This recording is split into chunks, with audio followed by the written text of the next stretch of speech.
அருட்பெரும் ஜோதி அருட்பெரும் ஜோதி தனிப்பெரும் கருணை அருட்பெரும் ஜோதி. மனித தேகத்தை நான்காக பிரித்து வள்ளலார் மிக தெளிவாக சொல்லுகிறார். உடம்புல அகத்தில் இருப்பது ஆன்மா, அகப்புறத்தில் இருப்பது ஜீவன் என்னும் உயிர், புறத்தில் இருப்பது கரணங்கள், புறப்புறத்தில் இருப்பது இந்திரியங்கள்னு சொல்கிறாரு. இதே போல தான் அண்டத்தில் இருப்பது பிண்டத்தில் இருக்குதுன்னு சொல்கிறாரு. அதை படிச்சிருக்கீங்களா? அப்போ அண்டத்தில் அகம் ஆன்மா, அகப்புறம் ஜீவன், புறம் கரணங்கள், புறப்புறம் இந்திரியங்கள். இதே போல் அண்டத்தில் என்ன சொல்கிறாரு? அகம் என்பது அக்னி, அகப்புறம் என்பது சூரியன், புறம் என்பது சந்திரன், புறப்புறம் என்பது நட்சத்திரங்கள். அப்போ இந்த 4க்கு 4 டேலி ஆகுது. அண்டத்திற்கும் பிண்டத்திற்கும் 4க்கு 4 டேலி ஆகுது. இந்த 4 தான் அகம் இருக்கிற இடத்துல ஆன்மா, அகம் என்ற இடத்துல ஆன்மா இருக்குது. இந்த அண்டத்தில் அகம் என்ற இடத்துல என்ன இருக்குது? அக்னி இருக்குது. அக்னியிலிருந்து என்ன வருது? சூரியன் வருது. அக்னியிலிருந்து என்ன வருது? சந்திரன் வருது. அக்னிலிருந்து அடுத்தது என்ன வருது? நட்சத்திரங்கள் வருது. இது எல்லாமே தனித்தனியாக தான் வருது, ஒன்றோடு ஒன்று இணைக்கப்பட்டது. ஆனால் வருவது ஒன்று ஒன்று தனியாக வருது. அதே போல் தான் இந்த உடம்பு ஒன்றோடு ஒன்று பிணைக்கப்பட்டது. அப்போ அகத்தில் இருப்பது எது? ஆன்மா. ஆன்மாவுக்கு அடுத்தில் இருப்பது எது? ஜீவன் என்னும் உயிர். புறத்தில் இருப்பது என்ன? கரணங்கள். கரணங்கள்னால் என்ன? மனம், புத்தி, சித்தம், அகங்காரம் என்று சொல்லக்கூடிய கண்ணுக்கு தெரியாத கருவிகள், ஆனால் செயல்படும். புறம் என்பது என்ன? கண், மூக்கு, காது, செவி, மெய் என்னும் 5 புலன்கள். அது கண்ணுக்கு தெரியும், செயல்படும். புரியுதுங்களா? அப்போது நமக்கு தெரியுறது எது தெரியுது? புறத்தில் இருக்கக்கூடிய இந்திரியங்கள் தான் தெரியுது. நம்ம உடம்புக்குள்ளே இருக்கக்கூடிய கரணங்கள் தெரியுதா? ஜீவன் தெரியுதா? ஆன்மா தெரியுதா? ஆன்மா வைக்கக்கூடிய கடவுள் தெரியுதா? ஆன்மா வைக்கக்கூடிய அருள் தெரியுதா? இல்லை. அப்போது தெரியாததை தெரிந்து கொள்வது தான் சன்மார்க்கம். எது சன்மார்க்கம்? தெரியாததை தெரிந்து கொள்வது. அதை தான் வள்ளலார் சொல்வார். காணாத காட்சியெல்லாம் காண்கின்றேன்னு வரும். நம்ம பார்க்க முடியுதா? வள்ளலார் என்ன சொல்கிறாரு? காணாத காட்சியெல்லாம் காண்கின்றேன் சொல்கிறாரா? அப்போ நம்ம காணாததை வள்ளலார் கண்டார். வள்ளலார் கண்டதை நமக்கு சொல்கிறாரு. அப்போ வள்ளலார் கண்டதை சொன்னால் அதன்படி நம்ம நடக்கணுமா வேண்டாமா? ஏன் வள்ளலார் சொன்னதை மட்டும் நம்ம கேட்கணுன்னு ஒரு கேள்வி நீ கேட்கலாமே. அதுக்கு முன்னாடிலாம் நிறைய பேர் சொல்லியிருக்காங்களே. இப்போ நிறைய கேட்குறாங்க. அது மாதிரி புத்தர் சொல்லலையா? வியாசர் சொல்லலையா? வால்மீகி சொல்லலையா? சேக்கிடார் சொல்லலையா? இன்னும் எத்தனையோ சித்தர்கள் ஞானிகள்லாம் தோன்றியிருக்காங்களே, அவங்களுக்கு தான் சொல்லியிருக்கிறாங்க. வள்ளலார் மட்டும் என்ன புதுசாக சொல்லிட்டாரு அப்படின்னு கேட்குறவங்களும் இருக்காங்க. அது அவங்களுடைய குணம். அதை பற்றிலாம் நீங்கள் கவலைப்படாதீங்க. ஏன் கவலைப்படாதீங்கன்னு சொன்னால், இந்த உலகத்திலேயே உண்மையை சொல்ல வந்தவர் ஒரே ஒருத்தர். அவர் யார்? வள்ளலார் மட்டும்தான். உலகத்தில் மற்றவர்கள் எல்லாமே பொய் சொன்னவங்க தான். ஆனால் அதில் உண்மை இருக்கும். அதுக்கு பேர் என்ன? பொய் கலந்த உண்மைன்னு அதுக்கு பேர். அது என்ன பேர்? பொய் கலந்த உண்மை. நல்லா தெரிஞ்சுக்க அன்பர்களே. ஏன் வள்ளலாரை நான் பிடித்து கொண்டேன் என்றால், வள்ளலார் சொல்லுவது 100க்கு 100 உண்மை. மற்றவங்க சொல்லிது 60-40, 50-50, 80-20 இப்படிலாம் இருக்கும். புரியுதுங்களா? அதனால் நம்ம அவங்கள குறை சொல்லல. ஆனால் அவங்களுக்கு என்னாச்சு? முழுமையாக இறைவனை பார்க்கக்கூடிய வாய்ப்பும் இல்லை, அருளும் பெறலை. அதுக்கு பேர் என்ன? பூரண அருள் பெற்றவர்கள் மட்டும்தான் இறைவனை பார்க்க முடியும். நல்லா புரிஞ்சுங்க. அதுக்கு பேர் என்ன? பூரண அருள். பூரணம்னா என்ன? பௌர்ணமி என்ன சொல்கிறோம்? முழு முழு சந்திரன் சொல்கிறோம் இல்லையா? தேய்பிறை வளர்பிறைன்னு சொல்கிறோம் இல்லையா? அப்போ மற்றதெல்லாம் தேய்பிறையில் இருந்தவர்கள், வள்ளலார் மட்டும்தான் வளர்பிறை முற்று பெருகி முழுச்சந்திரன் போல பூரணமாக இறைவனுடைய அருளை பெற்றார், இறைவனோட ஐக்கியமும் ஆனார். புரியுதுங்களா? இறைவனோட கலந்தவர் யாரு? வள்ளலார் மட்டும்தான். மற்றவங்களாம் எதிலே கலந்துருக்காங்க, ஆனால் ஆண்டவரோட கலக்கலை. நல்லா புரிஞ்சுங்க, நான் குறை சொல்கிறேன்னு நினைக்காதீங்க. அதனால தான் வள்ளலார் சொன்னார், வையகத்தீர் வானகத்தீர் மற்றகத்தீர் உமது வாழ்க்கையெல்லாம் வாழ்க்கையென மதித்து மயங்காதி. உருமரண வாதனையை தவிர்த்த வாழ்க்கையதே வாழ்க்கையென மதித்ததனை பெறவே செய்யகத்தே விரும்பி இங்கே வந்துடுமின். என்ன பண்ணணும்பா? அகத்துக்கு போகணும். நீங்கள் அகத்தில் தொடர்பு கொள்ளாமல் அருளையும் பெற முடியாது, ஆண்டவனையும் காண முடியாது. இதுக்கு தான் நம்ம இப்போ வந்து ஷார்ட்டாக நமக்கு ஒரு மதியம் எத்தனை மணி இல்லையா?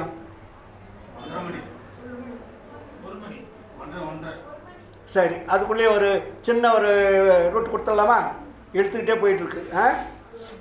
இப்போது வள்ளலார் சொன்னதை நம்ம முழுசாக கவனிக்கிறோம். இதுவரையில் நீங்கள் எங்கெங்கே போயிட்டு இருந்தீங்க? வள்ளலார் சபை கட்டுவதற்கு முன்னாடி கோயிலுக்கெல்லாம் போயிட்டு இருந்தேன். எல்லாருமே நானும் தான். பழமையில நீங்களாவது கோயிலுக்கு தான் போயிருப்பீங்க. நான் கலர் வேட்டிலாம் கட்டியிருக்கேன். சிகப்பு வேட்டி, பச்சை வேட்டி, கருப்பு வேட்டி, எல்லா தெய்வத்துக்கும் ஒரு ஒரு வேட்டி இருக்குது, தெரியுங்களா? அங்கே போனால் கருப்பு வேட்டி, எங்கே முருகன் கோயிலுக்கு போனால் பச்சை வேட்டி, காவி வேட்டிக்கு போனால் எதோ இது சொல்லுங்கள். இப்படி ஒவ்வொருத்தருக்கும் ஒரு ஒரு வேட்டி அடையாளம் இருக்குது, கலரு இல்லையா? அப்போ அந்த வேட்டியெல்லாம் நான் கட்டிட்டு எல்லா கடவுளையும் வழிபட்டவன் தான். நான் ஏதோ புதுசாக வந்து உங்களுக்கு போதனை சொல்கிறேன்னு நினச்சாதீங்க. என்ன மாதிரி பக்தியில் இருந்தவன் யாராலையும் இருக்க முடியாது. அவ்வளோ பெரிய பக்தி. தாடி இவ்வளோ இருக்கும், பட்டை ஃபுல்லாக அடிச்சிருப்பேன், மேலே சந்தனம் வச்சுருப்பேன், குங்குமம் வச்சுருப்பேன், அதாவது வெள்ளியில் செஞ்ச உத்திராட்ச கொட்டை போட்டிருப்பேன். ஆமாம், எப்போ எனக்கு வயசுண்ணா 30 வயசில் என்னை பார்த்தா ரிஷிமாக இருப்போம். கடையில் வரவங்களாம் ஐயா சாமின்னுவாங்க. இந்த வேஷத்தை பார்த்து மயங்காதவங்களே இருக்க மாட்டாங்க. ஆனால் உங்களை மாதிரி நான் இப்போ என்ன அப்படி இருக்கேன்? எனக்கு என்ன வயசு தெரியுமா உங்களுக்கு? என்ன வயசு? 78. 78 வயசு எனக்கு இப்போது. அப்போ நான் இப்போ எப்படி இருக்கேன்? உங்களை மாதிரி இருக்கேன். பேண்ட்டு ஷர்ட்டு போட்டுக்கிட்டு உங்களை மாதிரி இருக்கேன். ஆனால் நாளைக்கு நான் வேஷம் போட்டால் இந்த உலகத்தில் இருக்கிற பணம் முறை என் காலடியில் விழும். எனக்கு தெரியும் பணத்தை எப்படி வர வைக்கணும்னு எனக்கு தெரியும். ஏன் நான் அதில் விரும்பாதிருக்கேன்? அது வந்தால் என்னை அழிக்குன்னு எனக்கு தெரியும். பணம் என்பது உயிர்கொல்லின்னு பேர். அதுக்கு பேர் என்ன? உயிர்கொல்லி. அதனால் நான் நாளைக்கு ஒரு வேஷம் போட்டுட்டு சும்மா அப்படியே உங்களை பார்த்தா அப்படியே இப்படி ஒரு பார்வை அப்படி ஒரு பார்த்தா அப்படியே சும்மா நெற்றிக்கண்ணை பார்க்குற மாதிரி பார்த்து மயங்கி உங்கள் குறையெல்லாம் தீர்க்கணும்னு ஒரு ஆக்ஷன் பண்ணி நாளைக்கு கொண்டாந்து ஒரு 10,000 20,000 50,000 1 லட்ச ரூபா கொடுங்க, நாளைக்கு உங்களுக்கு எல்லாம் கிடைக்கும் சொல்ல எல்லாம் கடை கொண்டாந்து கொட்டிடுவாங்க. 4 சைரட்டி வச்சுக்கலாம் பணம் வாங்குறதுக்கு. பின்னாடி இந்த உலகத்தில் இருக்கிற பணம் முறை எனக்கு வர வைக்க தெரியும் சார். ஏன் நான் வர வைக்கல? நான் ஏதோ கதிர்வேல் வந்து சம்பாதிக்க தெரியாதுன்னு நினச்சிட்ருக்கீங்களா? எனக்கு எல்லா துறையும் தெரியும். ஆனால் எனக்கு அது தேவையில்லை. அப்போ எதை சொல்ல வந்தேன் இப்போ நான்? வள்ளலார் கொள்கை என்ன கொள்கை? மரணத்தை வெல்லுவது தான் வள்ளலாருடைய கொள்கையை. அதனால தான் அதுக்கு பேர் டைட்டில் என்ன வச்சார்? சாகாதவனே சன்மார்க்கின்னு வச்சார். அப்போ நம்மெல்லாம் இப்போ எப்படி இருக்கிறோன்னா சன்மார்க்க கொள்கை சார்ந்தவர்களாக இருக்கோம். இப்போ நம்ம எல்லாம் சார்ந்தவர்கள், பெற்றவர்கள் அல்ல. நல்லா புரிஞ்சுக்கணும். நம்ம எல்லாம் ஏன் சார்ந்தவர்களுக்கு தகுதி என்ன? சார்ந்தவர்களுடைய தகுதி என்ன? அடைந்தவர்களுடைய தகுதி என்ன? தினம் படிக்கிறீங்களே சார். தயவுடையோர் எல்லோரும் சன்மார்க்க சங்கத்தை சார்ந்தவர்கள். தயவுடையோர் எல்லோரும் சமரசுத்த சன்மார்க்க சங்கத்தை சார்ந்தவர்கள். அருளுடையோர் எல்லோரும் சன்மார்க்க சங்கத்தை அடைந்தவர்கள். அடைந்தவர்களாக இருக்கிறீங்களா, சார்ந்தவர்களாக இருக்கிறீங்களா? அப்போ உங்கள்கிட்ட என்ன இருக்குது? இப்போ தயவு இருக்குது. தயவு என்பது தான் பேசிக், அதான் ஃபவுண்டேஷன். உங்கள்கிட்ட எல்லாருக்கிட்டையுமே தயவு அற்புதமாக இருக்குது. இதை வச்சு நீங்கள் என்ன பண்ணோம்? பில்டிங் கட்டுற மாதிரி ஃபவுண்டேஷன் போட்டாச்சு. மேலே என்ன கட்டணும்? பில்டிங் கட்டணும். உங்களுக்கு கட்டத்தெல்லாம் நம்ம ராமலிங்க ஐயாவை கூப்பிட்டுக்குங்க, அழகாக கட்டி கொடுத்துருவாரு. ஆச்சுங்களா? அப்போது இந்த பில்டிங்கை எப்படி ஏற்றணும் அப்படின்றத நம்ம இப்போ பழைக்கணும். நம்ம எல்லாம் தயவுக்கு வந்தாச்சு. அருளை பெறுவதற்குண்டான மேல்நிலைக்கு நம்ம செல்லணும். அப்போ வள்ளலார் இதுவரையில் என்ன பண்ணார்? இதுவரையிலையும் அவரும் நம்மளை மாதிரி எல்லா கோயிலுக்கு தான் போனார். போகாத கோயில் இருக்கா? நான் போன மாதிரி அவரும் போயிட்டார், அவரும் போன மாதிரி நானும் போயிருக்கேன் இல்லையா? அப்போது அதெல்லாம் பார்த்துட்டு பிறகு அவர் என்ன செய்கிறாருன்னா, அதுக்கு பேர் பக்தி மார்க்கம்னு பேர். அதுக்கு பேர் என்ன? அதில் ரெண்டு இருக்குது. என்ன இருக்குது? சரியை இருக்குது, கிரியை இருக்குது. சரியை மார்க்கமும் கிரிய மார்க்கம் ரெண்டுக்கு தான் பக்தி மார்க்கம்னு பேர். அதாவது கடவுளை தூரத்திலிருந்து உருவத்தை வழிபாடு செய்வது, கடவுளை தொட்டு அபிஷேகாராதனை செய்து வழிபாடு செய்வது. இதுக்கு ரெண்டுக்கும் பேர் என்ன வச்சாங்க? சரியை கிரியைன்னு பேர். அதுக்கு பேர் என்ன? சரியை கிரியை. ஆனால் அது வந்து எப்போ எந்த ஸ்டாண்டெல்லாம் உங்களுக்கு முடிச்சாச்சு. ஆனால் இன்னும் அந்த பழக்கம் வச்சுருந்தீங்கன்னா தூக்கி அப்பால் பண்ணிவிடுங்க. இல்லாட்டி நீங்கள் மேல்நிலைக்கு வர முடியாது. நீங்கள் சரியை கிரியிலே இருந்தீங்கன்னா அடுத்த ஸ்டாண்டர்டுக்கு உங்களால் வர முடியாது. எல்கேஜி யூகேஜி படிச்சுட்டு அடுத்த ஸ்டாண்டர்ட் போகணுமா வேண்டாமா? நீங்கள் அதிலே இருந்தீங்கன்னா அதை செஞ்சிட்டிங்கல்ல, செஞ்சிட்ட பாடு ஏன் அதிலே இருக்கிறீங்க? அடுத்ததுக்கு என்ன வரணும்?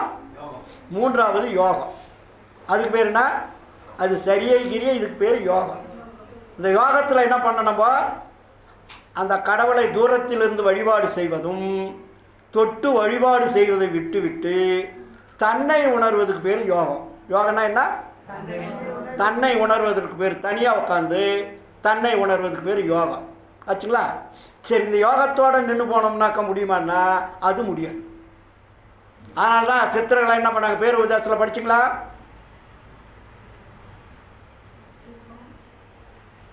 வனம், மழை, குகை எல்லாம் சென்று பல வருட காலம், பல கோடி காலம் தவம் செய்து உஷ்ணத்தை பெற்றுக்கொண்டார்கள். எழுதுகிறாரா? அந்த உஷ்ணத்தை விட கோடி கோடி பங்கு உஷ்ணம் தரக்கூடியது ஒன்று இருக்கிறது. அதுக்கு பேர் என்ன? இறைவனை இடைவிடாது தோத்திரம் செய்கின்றதிலும்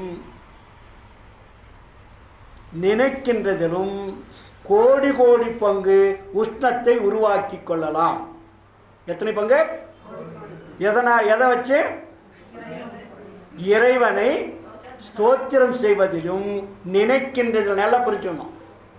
படித்து புரோஜனம் இல்லை, படிக்கிற பொருளை உணர்ந்து படிங்க. ஸ்தோத்திரம் செய்கின்றதிலும் நினைக்கின்றதிலும். இங்கே வந்து யோகா என்ன அடிச்சு அதில் அடி வாங்கி போச்சு. கடவுள் யார் என்று தெரியாமல் போய் உக்காந்துட்டு இருக்கிறது பேர் யோகம். அவங்களுக்கு கடவுள் யாருன்னு தெரியாது, ஆனால் போய் உக்காந்துட்டு தவம் பண்ணுவாங்க. என்ன நினச்சி தவம் பண்ணுவாங்கன்னு அவங்களுக்கு தெரியாது. அதுக்கு முன்னாடி யோகிகள்னு சொல்லியிருக்காங்கல்ல, அவங்க ஏதோ ஒரு மந்திரங்களை சொல்லியிருப்பாங்க. சிவாய நம, நமச்சிவாயா, சரவணா பாவா, 24 சங்கைகள், 28 சந்தைகள், 38 சங்கைகள் எழுதுறாரு இல்லையா? இத்தனை சங்கங்களை ஓதி ஓதி இறைவனை நினைப்பது. அதனால் உங்களுக்கு அந்த யோகம் கை கூடுமான்னா யோகம் கை கூடாது. அங்கே என்ன கடை நடக்குன்னு கேட்டிங்கன்னா சமாதி நிலை வரும். அதுக்கு பேர் என்ன? சமாதி நிலைன்னு பேர். அந்த சமாதி நிலை சன்மார்க்கத்துக்கு உகந்ததா என்றால் இல்லை. சமாதி பழக்கம் பழக்கம் அல்ல, சகஜ பழக்கமே பழக்கம்னு எழுதுறாரு. படிச்சிங்களா இல்லையா? அதையாவது சமாதி பழக்கம் சன்மார்க்கத்தில் பழக்கம் அல்ல, சகஜ பழக்கமே பழக்கம். அதனால தான் நான் உங்கள் கூட என்ன பண்ணிக்கிட்டு இருக்கேன்ப்போ? சகஜமாக பழகிட்டு இருக்கேன். ஏன்னா நீங்கள் என்னை பார்த்து கை கொடுக்க மாட்டீங்க. நான் வேஷம் போட்டிருந்தா காலில் தான் விழுவீங்க. புரியுதுங்களா? இப்போ நாளைக்கு இருந்து நான் தாடி விட்டுட்டு பட்டை அடிச்சுட்டு அப்படியே ஜடாமணி விட்டுக்கிட்டு நான் வள்ளலார் மாதிரி ஒரு முக்காடு போட்டுன்னு உக்காந்தனா நீங்கள் என்ன பண்ணீங்க? லைனா காலில் வந்து விழுவீங்க, வேறு வழியே தெரியாது. ஏன் விழுறீங்கன்னு தெரியாது, ஏன் நான் விழ வைக்கிறேன்னு எனக்கும் தெரியாது. ஆனால் விழுந்துக்கிட்டு இருப்பீங்க. அப்போ நான் எனக்கு என்ன ஆகிடும், தலைகணம் ஏறும். என்ன ஏறும்? தலைகணம் ஏறும். அப்போ நான் என்ன பண்ணுவேன், மேலே ஏறக்கூடிய படியை விட்டு நான் கீழே போயிடுவேன். நான் கீழே போகிறதுக்கு யார் காரணம்? நானும் ஒரு காரணம், நீங்களும் ஒரு காரணம். நீங்களாம் வந்து என்னை விழுந்து வணங்கினீங்கன்னா எனக்கு திமிரேறி நானும் செத்து போயிடுவேன், நீங்கள் விழுந்தவங்களும் செத்து போயிடுவீங்க. அதனால தான் இப்போ நான் என்ன பண்ணுறேன், இப்போ நான் வந்து ஐயா வந்து கை கொடுக்குறேன், சகஜ பழக்கம்னு பேர். ஆனால் என்னுடைய உணர்வுகள் எப்படின்னு உங்களுக்கு தெரியாது. நான் பேண்ட் ஷர்ட் போட்டிருக்கேன், நேரட்டாக உங்களை மாதிரி தான் வரேன், போகிறேன், எல்லாம் பண்ணுறேன். என்னுடைய உள்ளுணர்வு என்ன என்பதை உங்களால் கண்டுபிடிக்க முடியுமா என்றால் முடியாது. முடியுமா? அதனால தான் நான் சகஜமாக இருந்தால் தான் என் கூட நீங்கள் ஈஸியாக பழகுவீங்க. இல்லாட்டி பழக முடியாது. இல்லை, வாங்க பண்ணுறேன், வாங்கினே உட்காரும், பேசணும், சாப்பிடணும், எல்லாம் பழகிக்கலாம். ஆனால் நான் எனக்கு ஒரு குருவை வச்சுட்டு, ஒரு சிஷ்யனை வச்சுட்டு, ஐயா வர்றதுக்கு 1/2 மணி நேரம் வெயிட் பண்ணுங்கள், அவர் பூசல் இருக்கார், தவம் பண்ணிகிட்டு இருக்கார், அவன் ஒன்றுமே பண்ண மாட்டான், இவனுக்கு 2 ஆள் வச்சுருப்பான் சொல்கிறதுக்கு. 1/2 மணி நேரம் ஆங்க. நீங்கள் முதல் வந்து இது வாங்கியிருக்கிறீங்களா, டோக்கன் வாங்கிங்களா, இல்லை பர்மிஷன் வாங்கியிருக்கீங்களா? ஐயா வர சொன்னாரா? அப்போ நீங்கள் 10 பேர் தாங்க பார்ப்பார், அதுக்கு மேலே பார்க்க மாட்டார். அதனால் நீங்கள் உங்களுக்கு அடுத்தாப்பில் ஏதாவது தேதி சொல்லி நான் கேட்டு சொல்கிறேன், அப்போ வாங்க. இது மாதிரி வேஷமெல்லாம் ஒரு ஆன்மீகத்தில் நடக்குதா இல்லையா? இதுக்கு பேர் ஆன்மீகமா? வள்ளலார் இது மாதிரி என்னைக்காவது வேஷம் போட்டு டைம் கொடுத்து உங்களை பார்க்க சொன்னார், வர சொன்னாரா? இங்கே தான் தனித்து நிற்கிறார் வள்ளலார். அதுபோல தான் நான் வந்து உங்களோட சகஜ பழக்கத்துக்காக தான் நான் எந்த வேஷம் போடலன்ற முதல் சொல்லிடுறேன். அடுத்தது இப்போ நம்ம என்ன பண்ணணும், இறைவனை தொடர்பு கொள்வது எப்படி? இதுவரையில் நீங்கள் உருவத்தை பார்த்து வழிபாடு செய்து கொண்ட பக்தி மார்க்கத்தையும் சரியை கிரியை யோகம் என்ற 3 மார்க்கத்தையும் அப்புறப்படுத்திடுங்க. என்ன பண்ணோம், அப்புறப்படுத்திடணும். வள்ளலார் என்ன சொல்கிறாரு, ஞானத்தில் சரியன்னு எழுதினார். அதுக்கு பேர் தான் 28 பாடல்கள். அதுக்கு பேர் என்ன, ஞான சரியன்னு அதுக்கு பேர். இப்போ எழுதுறாருல அந்த கடைசி ஒரு 4 வரி தான் இதுக்கு எவ்வளோ விளக்கம் சொல்ல வேண்டியதாக இருக்கு பாருங்க. சித்தி விழாக திருமாளியில் உள்ளே அவர் வைத்திருந்த உள்ளே இருந்த விளக்கை வெளியில் எடுத்து வைத்து இப்பொழுது ஆண்டவர் தீப முன்னணியில் விளங்குவதாக பாவனை செய்து ஞானசரியை 28 பாடல்களில் கண்டபடி உங்களுடைய அமைச்சுங்க. அப்போ அந்த 28 பாடல்களும் உங்களுக்கு விளக்கம் தரக்கூடிய பாடல் இல்லைங்களா? அதுக்கு பேர் தான் ஞான சரியன்னு பேர். அப்போ 3 முட்டாச்சு. முன்னாடி 12 படிகள் இருக்கு இல்லையா? மொத்தம் 16 படிகள் ஆன்மீகத்தில். சரியில் 4, கிரியல் 4, யோகத்தில் 4, ஞானத்தில் 4. அப்போ ஞானத்தில் சரியை, ஞானத்தில் கிரியை, ஞானத்தில் யோகம், ஞானத்தில் ஞானம். இது 4 படிகள் தான் நம்ம படிக்க வேண்டியது. முன்னாடி இருந்த படிகள் இருக்குல்ல, 3 12 அது தேவையில்லை. ஏன்னா அதெல்லாம் நீங்கள் படிச்சுட்டு உங்களை அறியாமையே அது அல்ல. இது சன்மார்க்கம். சன்மார்க்கத்துக்கு வந்த உடனே ஸ்டார்டிங் எது, ஞான சரியை. ஞான சரியனா என்ன சார் அப்படின்னு கேட்டிங்கன்னா அதுக்கு பேர் தான் இந்திரிய ஒழுக்கம்னு பேர். அதுக்கு பேர் என்ன, இந்திரிய ஒழுக்கம். இந்த ஒழுக்கத்தை தான் கொண்டு வர்றார் வள்ளலாருங்க. அதுக்கப்புறம் ஞானகிரியை. ஞானகிரியன்னா என்ன, கரண ஒழுக்கம். அப்போ ஞானத்தில் யோகம் என்னன்னா ஜீவ ஒழுக்கம். ஞானத்தில் ஞானம்னா என்ன, ஆன்ம ஒழுக்கம். புரியுதுங்களா? இப்போ இந்திரிய ஒழுக்கம், கரண ஒழுக்கம், ஜீவ ஒழுக்கம், ஆன்ம ஒழுக்கம் இது எதில் இருக்குன்னா ஞான சரியில் இருக்குது, ஞானகிரியில் இருக்குது, ஞான யோகத்தில் இருக்குது, ஞானத்தில் இருக்குது. அப்போ இதை எப்படி கையாள்வதுன்னு தான் இப்போ பிரச்சனை. அப்போ வள்ளலார் என்ன சொல்கிறாரு, இதுவரையில் நீங்கள் பார்த்ததெல்லாம் கண்களில் தான் பார்க்குறேன். என்ன இப்போ பார்த்துட்டீங்க சார், பார்த்துட்டிங்களா? நீங்கள் வீட்டில் போனாலும் நான் எப்படி உட்காந்து உங்களுக்கு ஞாபகம் வரும், வருமா வராதா? ஏன் வருது? என்னை பார்த்துட்டீங்க, பார்த்தது பூரா உங்களுக்கு ஸ்டோர் ஆகிடுச்சு, பதிவாயிட்டு நீங்கள் வீட்டில் போனீங்கன்னா ஐயா அப்படி உட்காந்தார், நாங்கள் அப்படி உட்கார்ந்தோம், இங்கே என்னென்ன நடந்தது பூரா உங்களுக்கு அப்படியே நீங்கள் நினச்சிங்கன்னா அது வரும். ஏன்னா அது ஸ்டோர் ஆனதுனால அந்த ஸ்டோரை நீங்கள் நினைவுபடுத்தும் போது பதிவுகளெல்லாம் வெளிக்காட்டும். புரியுதா? அதுபோல் நீங்கள் இதுவரையில் உருவத்தை வழிபாடு செய்து வந்த கடவுளுடைய உருவத்தை வழிபாடு பண்ணி பண்ணுறது பூரா பதிவாயிடுச்சு. இந்த பதிவானதை நீங்கள் எப்படி அகற்ற முடியும்னா, என்ன எதில் அகற்றணும்? உஷ்ணத்தினால தான் அகற்ற முடியும். உஷ்ணத்தினால தான் அகற்ற முடியும். சூடு செஞ்சால் தான் வெளியேறும். சூடு இல்லைன்னா வெளியேறுமா? எப்படி? அதுக்கு உதாரணம், நீங்கள் சாப்பாடு செய்கிறீங்க, பச்சை காய்கறி அப்படியே தின்றீங்களா? அரிசி அப்படியே தின்றீங்களா? அப்போ என்ன பண்ணுறீங்க? அதை வேக வைக்கிறதுக்கு என்ன தேவைப்படுது? சூடு தேவைப்படுதா? அப்போ சூடு வச்ச உடனே அது என்னாச்சு? அழகாக அந்த அரிசியானது அழகாக வெந்து சாப்பிட்ற அளவுக்கு சூப்பராக வந்தது, மல்லிகைப்பூ மாதிரி. அதே மாதிரி காய்கறிகளையும் சூடு பண்ணி குழம்பு வச்சு ரெண்டையும் அது சூடு பண்ணி குழம்பு வச்சு அழகாக சாப்பிடும்போது திருப்தியாக சாப்பிட்றீங்க. அதை ஆறி போயிட்டா என்ன ஆகுது? பழசாயிட்டா என்ன பண்ணுது? குப்பையில் கொட்டுறீங்க. அதுபோல் இதுவரையில் நீங்கள் பார்த்து பழகிய வழிபாட்டு முறைகளெல்லாம் நீங்கள் அதை டெலீட் பண்ணணும். என்ன பண்ணணும்? டெலீட் பண்ணணும்.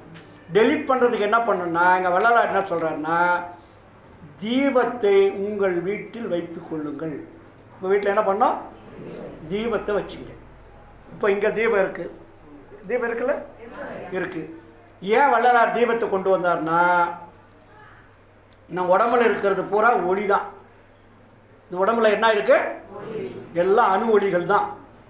ஒவ்வொரு ஒளியும் ஒவ்வொரு அணுக்களும் ஒளி தான், இல்லைங்களா? ஒளி ஒன்றே அண்ட பகிரண்டமெல்லாம் விளங்குகிறதுன்னு வரும். அப்போ இந்த உடம்பு ஒளி இருக்கிற வழி தான் இயங்கும். உடம்புல இருந்து ஒளி போயிட்டா என்ன ஆகும்?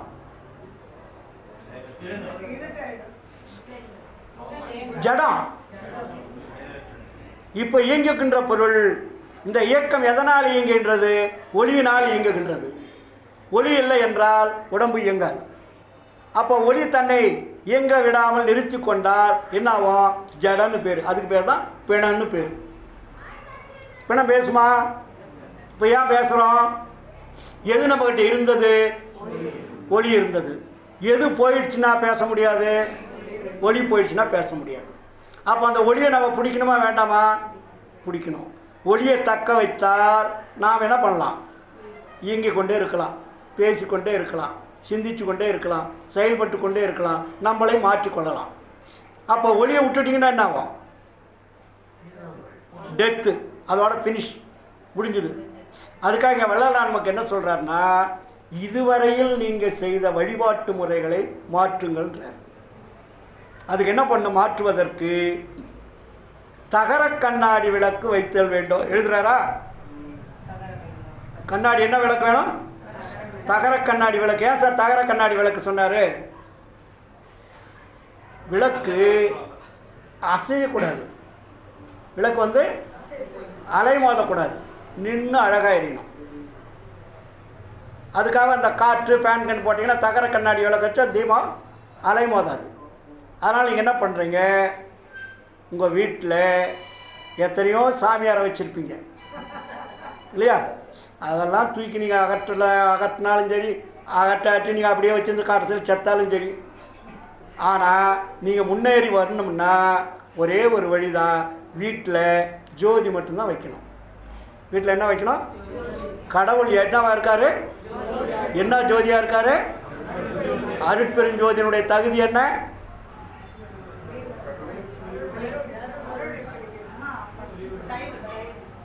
அதுலேயே இருக்க. அருட்பெருஞ்சோதியினுடைய தகுதி என்ன? தனிப்பெருங்கருணை. தினம் சொல்லிட்டு இருக்கிறீங்களே சார், அருட்பெருஞ்சோதி அருட்பெருஞ்சோதி. தனிப்பெருங்கருணைன்னு என்ன? அதுக்கு ஈடு இணை கிடையாதுன்னு அர்த்தம். அதுக்கு இன்னொன்று ஈக்குவல் பண்ணக்கூடாது. முருகனும் நம்ம கடவுள் தான், விநாயகர் தான் கடவுள் தான், ஜோதியும் கடவுள் தான் நினச்சிங்கன்னா உங்களுக்கு அறிவு வேலை செய்யணும்னு அர்த்தம். நீங்கள் ஜீரோன்னு அர்த்தம். நீங்களே புரிஞ்சுக்கலாம், நான் சொல்ல வேண்டியதில்லை. அதனால தான் அதுக்கு தனிப்பெருங்கருணைன்னு பேர். அதுக்கு பேர் என்ன? அந்த கடவுளுக்கு நீங்கள் ஈக்குவல் பண்ணி இன்னொரு கடவுளை வச்சிட்டிங்கன்னா அங்கே உங்கள் அறிவு வேலை செய்யலை, நீங்கள் ஜீரோ, முட்டாள்னு அர்த்தம். புரியுதுங்களா? அதனால தான் அதுக்கு தனிப்பெருங்கருணைன்னு போட்டார். அப்போ அந்த தனிப்பெருங்கருணை என்ற கடவுள் ஒளியாக இருக்கிறார். ஆனால் இந்த ஒளி அல்ல. இது புரிஞ்சுங்க. இது ஒரு பாவனை. ஒன்றை மாற்றுவதற்கு இன்னொன்று தேவை. இன்னொன்றை மாற்றிட்டா இது அங்கே நின்றுக்கும். புரியுதுங்களா? அப்போ இதுவரைகள் நீங்கள் பழக்கத்தில் வைத்து கொண்டிருந்த உருவ வழிபாட்டை, சிலை வழிபாட்டை, அதாவது பிரேம் போட்டு வச்சுருப்பீங்களே வீட்டில், அந்த வழிபாட்டை அகற்றிட்டு இந்த ஒளியை மட்டும் வச்சுங்க. ஒளியை வச்சுட்டு ஒரு 3 அடி தள்ளி உக்காந்துங்க. எத்தனை அடி? ஒரு 3 அடி. ஒரு சமமான நிலை. இப்போ நான் அப்படி உட்காந்துருக்கேன்னா எனக்கு நான் வரும் உடம்பெல்லாம் விரைச்சிக்கிட்டு பார்க்குறது, குனிஞ்சு பார்க்குறது, எல்லாம் தேவையில்லை. சாதாரணமான நிலையில் அந்த விளக்கு நீங்கள் பிரேம் பார்க்காதீங்க. விளக்கில் இருக்கக்கூடிய ஒளியை மட்டும்தான் பார்க்கணும். விளக்கில் இருக்கக்கூடிய ஒளியை மட்டும்தான் பார்க்கணும். எது பார்க்கணும்? கண் பார்க்கணும். அப்போ கண் பார்க்கும்போது அந்த ஒளியில் இருந்து ஒரு மின்காந்த அலைகள் மாதிரி ஒரு லிங்க் கிடைக்கும். என்ன கிடைக்கும்? பார்த்துருக்கீங்களா? அதில் என்னது? கதிர் அலைகள்னு பேர். அதுக்கு பேர் என்ன? கதிர் அலைகள். அந்த ஒளியிலிருந்து ஒரு கதிர் அலைகள் உங்கள் கண்ணில் பாஸ் ஆகும். ஆனால் நீங்கள் தன்னை திறந்த மூடிக்கிட்டு பார்த்தீங்கன்னா என்ன பண்ணுவோம்? புருஷன், பொண்டாட்டி, பிள்ளைங்களாம் ஞாபகத்துக்கு வரும். சொத்து சொகம் ஞாபகத்துக்கு வரும். நகையெல்லாம் ஞாபகத்துக்கு வரும். எந்த சேலை கட்டலான்றதெல்லாம் ஞாபகத்துக்கு வரும். எந்த கடைக்கு போய் எடுக்கலான்னு அந்த பழைய ஞாபகம்லாம் பழசை பதிவு பண்ணியிருக்கீங்க கூட அதெல்லாம் ஞாபகத்துக்கு வரும். அதனால தான் இது விழிப்புணர்வோடு பார்க்கணும். என்ன பண்ணோம்? விழிப்புணர்வோடனா கண்கள் எங்கு செல்லுகிறதோ மனம் அங்கு செல்லும். நல்லா புரிஞ்சுங்க. மனம் என்பது தனியாக போகாது. கண் போன இடத்துல தான் மனம் போகும். மனம் போகும் இடத்துல தான் கண் போகும். ஆனால் அந்த கண்கள் எங்கே போகுதோ மனம் எங்கே ஆட்டோமேட்டிக்காக அங்கே வந்துடும். நீங்கள் மனதை போய் தனியாக அடக்க வேண்டியதில்லை. மனம் தனியாக அடங்கவே அடங்காது. அதனால தான் அங்கே வள்ளலார் சீக்கிரட்டாக ரகசியமாக என்ன சொல்கிறாரு? நீங்கள் உருவத்தை வழிபட்ட கண்கள் ஒளி வழிபாடு செய்யுங்கள். அப்போ ஒளின்னா அது உருவம் தானேன்னு ஒரு பகுத்தறிவாளன் கேட்பான். புரியுதுங்களா? ஐயா நீ அந்த உருவத்தை இந்த உருவத்தை வேண்டான்ட்டு அது ஒரு உருவம் தானே கேட்பாங்களா? கேட்க மாட்டாங்க.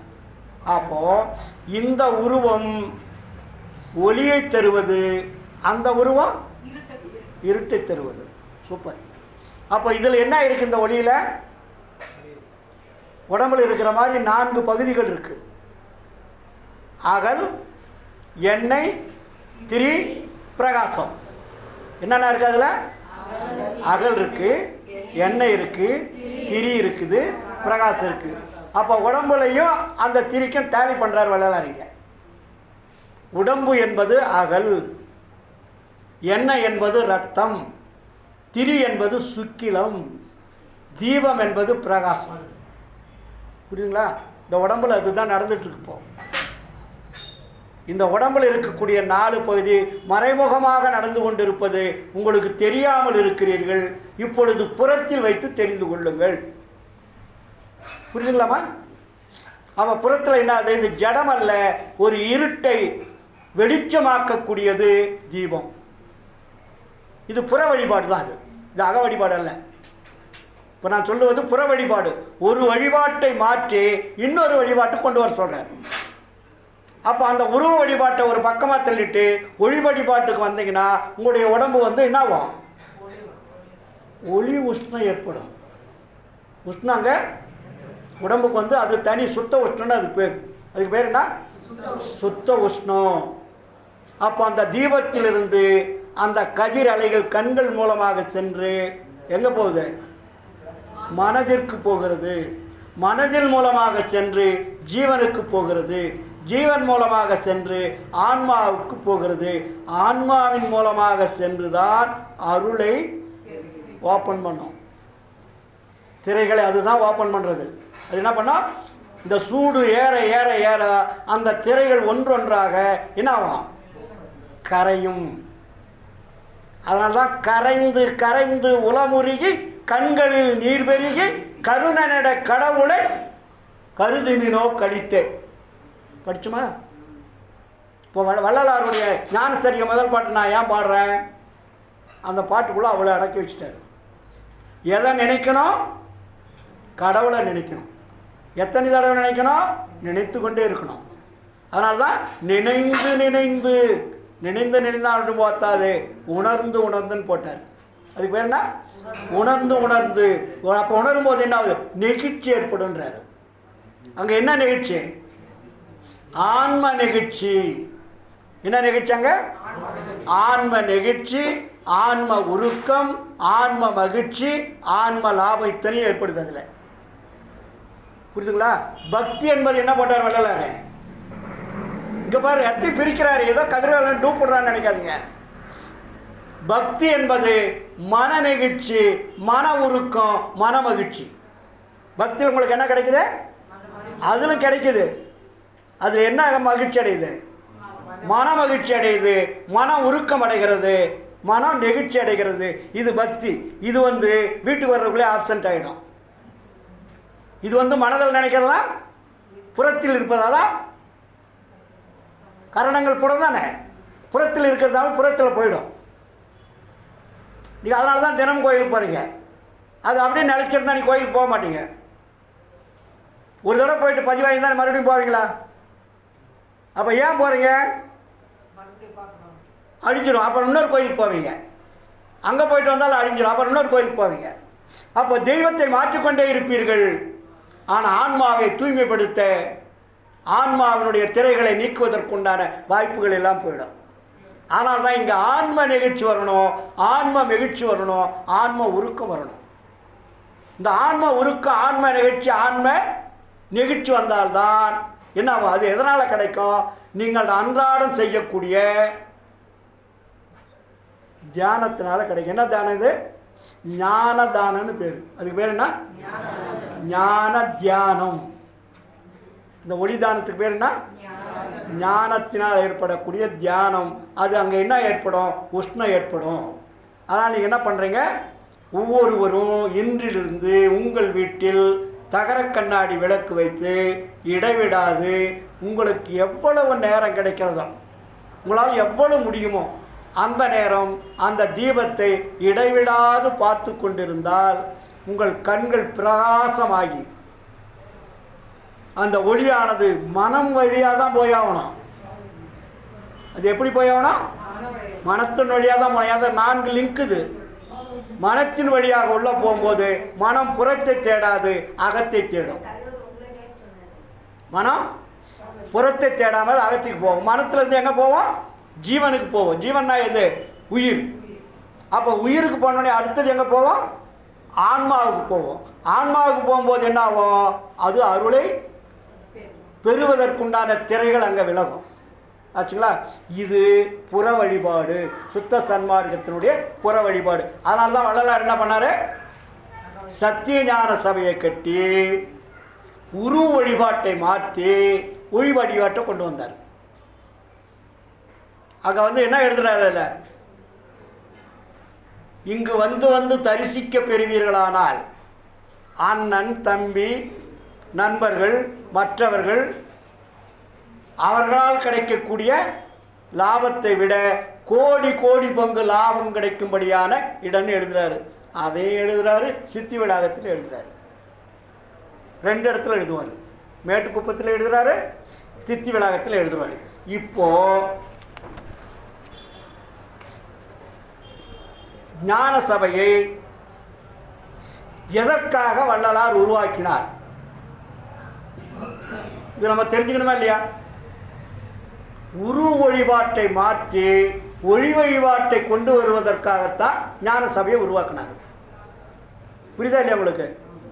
சரி, திருவருள் மெய்மொழின்னு ஒன்று அருட்பாவில் எழுதியிருக்காரு. அதை படிச்சிங்களா? நீங்களாம் நல்லவங்களாச்சு, ஏன் படிக்காமல் இருக்கிறீங்க? வள்ளலார் ஞான சபையை ஏன் உருவாக்கினார் என்பதற்கு சரியான விளக்கம் அவரே எழுதியிருக்காரு. அதை நம்ம படிக்கிறோமா? படிக்கல.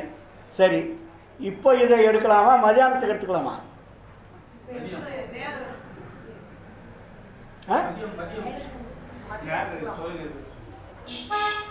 ஒரு மணிக்கு முடிக்கணுமா? 1:15. அப்போ அதுக்கு நேரம் பத்தாதுல்ல.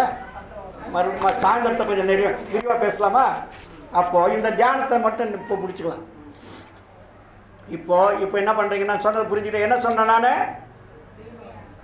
ஒவ்வொரு வீட்டிலும் பூசை அறை இருக்கின்ற இடத்தில் வேறு இடமா இருந்தாலும் பரவாயில்ல. சரி, வெரி குட். ஒவ்வொரு வீட்டிலும் தகர கண்ணாடி விளக்கு வைத்து ஒரு 3 அடி 4 அடி உங்களுக்கு சமமாக அந்த ஜோதி தெரிகிற அளவுக்கு நீங்கள் சமமாக எந்த அளவுக்கு தூரமாக உட்காரணுமோ உங்கள் உயரத்துக்கு தகுந்த மாதிரி உட்காந்துக்கிட்டு சாதாரணமாக பாருங்கள். அதுக்கு ரொம்ப நீங்கள் முயற்சியெலாம் எடுக்க வேண்டியதில்லை. விரைச்சிக்கிட்டு இல்லை அதை பண்ணணும் இதை பண்ணணும் அந்த ஜலஜால கல்லாடி வேலையெல்லாம் வேண்டியதில்லை. இல்லைங்களா? அழகாக அந்த ஜோதி மட்டும் பாருங்கள். கண்ணை திறந்து பாருங்கள். கண்ணை திறந்து பார்க்கும்போது உங்களுடைய ஒளியில் கதிர் அலைகள் என்ற ஒரு மின்னல் மாதிரி கண்ணில் வரும். நீங்கள் பார்த்தீங்கன்னா தெரியும். பார்த்து பழகினா உங்களுக்கே புரியும். அது என்ன ஆகும்? கண்ணில் போய் டச் ஆகிட்டே இருக்கும். டச் ஆக என்னாகும்? அது உள்ளே போகும். எதன் வழியாக போகும்?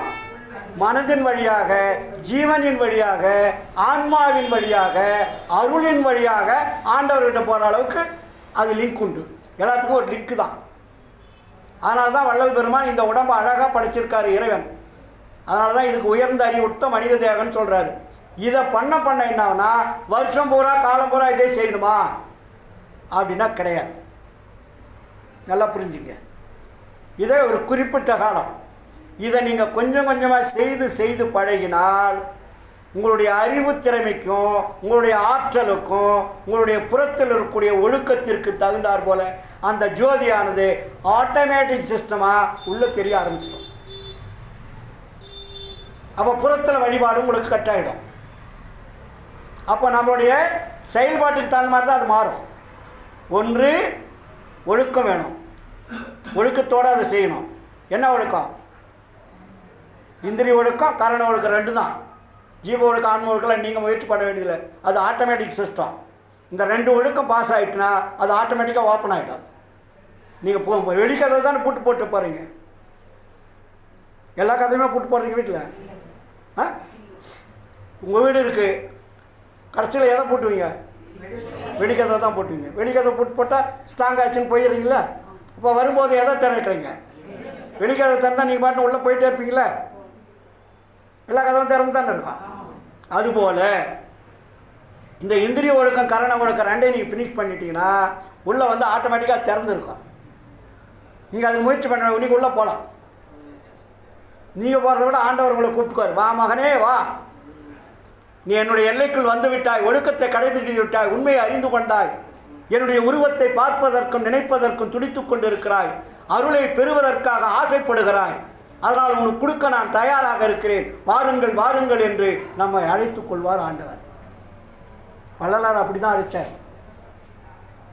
எப்படி கண்டாரா? கடல் கடந்தேன், கரை அடைந்தேன், கண்டு கொண்டேன், கோயில் கதவு திறந்திடப் பெற்றேன், காட்சியெல்லாம் கண்டேன், உடற்குளிர்ந்தேன், உயிர் கிளர்ந்தேன், உள்ளமெல்லாம் தழைத்தேன், உள்ளபடி உள்ளபொருள் உள்ளவனாய் நிறைந்தேன், இடர்தவிக்கும் சித்தியலாம் என்வசம் ஒங்கிடவே இத்தனையும் பெற்றேன் நான் திருச்சிற்றம்பலமே, பாட்டையெல்லாம் பாடுகின்றேன் பலந்தரும் என் உலந்தனிலே கலந்து நிறைந்து அருளே. இறைவன் எப்படி கலந்தார் பத்தியா? நமக்கு அப்படி கலக்கிறது அவருக்கு, வள்ளலாருக்கு மட்டும் கடவுள் அல்ல, நமக்கும் கடவுள் தான். அவர் அனுபவித்து சொல்கிறாரு, நம்ம அனுபவிக்க வேண்டும் என்பதற்கு வழிகாட்டினார். அதனால தான் வள்ளலார் என்ன சொல்கிறாரு? என்போல் இவ்வுலகம் பெறுதல் வேண்டுவனே, பாதி இரவில் எடுந்தருளி பாவியேனை எழுப்பி அருஜோதி அளித்து என் உள்ளகத்தே சூழ்ந்து கலந்து துலங்குகின்றாய், நீதி நடம் செய் பேரின்ப நிதி யான் பெற்ற நெடும்பேற்றை ஓத முடியாது, என்போல் இவ்வுலகம் பெறுதல் வேண்டுவனே, எனக்கு கொடுத்த இந்த அதிசயத்திய ரகசியத்தையும் நான் பெற்றுவிட்டு நான் மட்டும் சென்றால் போதாது, இறைவா என்னுடைய ஆன்மநேய உடன்பிறப்புக்கள் அத்தனை பேருக்கு வழிகாட்ட வேண்டும் என்று கேட்டவர் வள்ளலார். வழிகாட்டினவர், அனுபவித்தவர், அத்தனையும் பெற்றவர் வள்ளலார். அதனால்தான் சொன்னார், காட்டையெல்லாம் கடந்துனதை நாட்டை அடைந்து கடிநகர் போய் மதிர்காட்சி கண்குளிரக் கண்டேன், கோட்டையெல்லாம் கொடி நாட்டி கோலமிட பார்த்தேன், கோயில் மேல் வாயிலிலே குறைகளெல்லாம் தவிர்த்தேன், சேட்டையற்று கருவியலாம் என்வசம் நின்றிடவே சித்தியலாம் பெற்றே நான் திருச்சிற்றம்பலமே.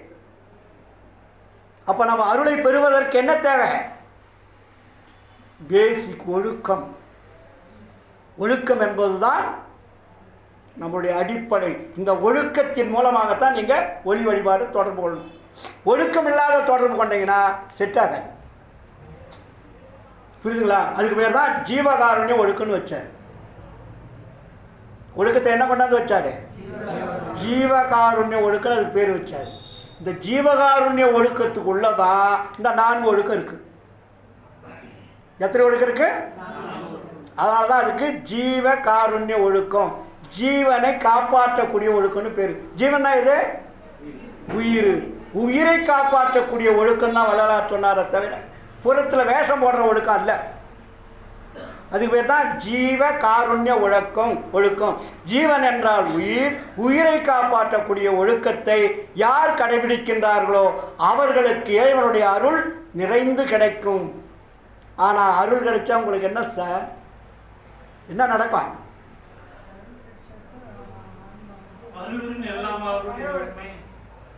அருள் பெற முயலுக என்று அதிர்ச்சி.